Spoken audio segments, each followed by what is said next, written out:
Zee 24 तास एक पाऊल पुढे। बातमीपत्रात आपला पुन्हा स्वागत। जागर बोली भाषेचा उपक्रमान आज मी आगरी बोली भाषेन बातम्या सांगते। आगरी बोली ही लय गोर भाषा आहे। मराठी भाषेचे नजीक जाणारी भाषा आहे। ही बोली रायगड, ठाणा आणि नाशिकचे काही गावांमध्ये बोलली जाते।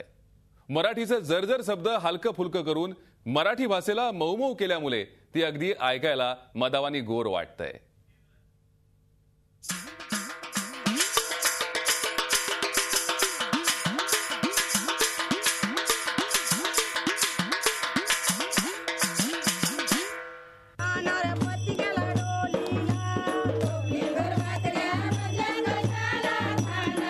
कानाला मृदू भासणारी तरी पण कणखर आणि भारदस्त अशी आगरी बोली रायगड ठाण्याच्या किनारपट्टी बरोबर नाशिकच्या पट्ट्यातही बोलल्या जाणारी या आगरी समाजाच्या बोलीवर कोळी आणि कोकणीचा पगडाही जाणवतो।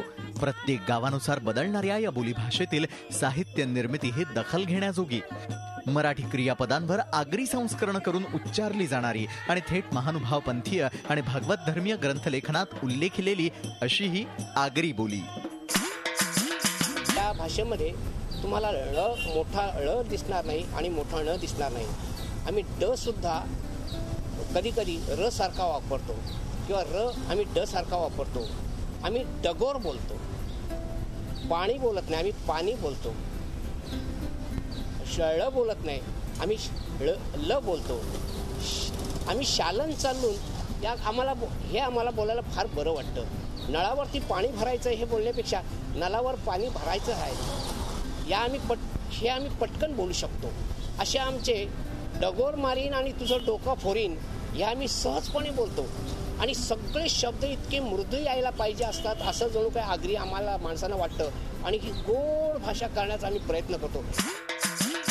महानुभाव पंथाचे चक्रधर स्वामी यांच्या शिष्या महादंबा किंवा मदाईसा यांच्याकडून ही बोली भाषा आलेली आहे। त्यांनी लिहिलेले धौले ते आज आगरी बोलीमध्ये जसेच्या तसे आम्ही करतो आहोत।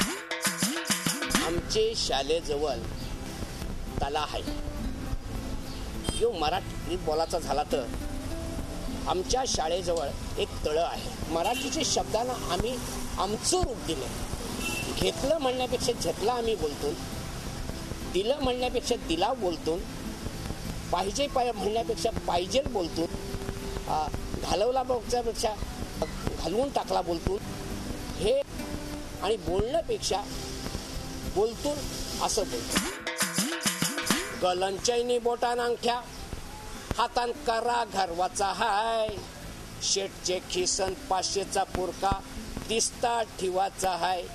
अरे मांग पुर बक्कस कनाला मारुतीन बिसून जाय। आगरी हसून भानगर नाही, अगं बापय मेल का काय। अरे होईल त्या होईल वकिलूस खाईल, पण त्याला आरवा कराचा हाय। अरे मांग पुर बक्कस कनाला मारुतीन बिसून जाय।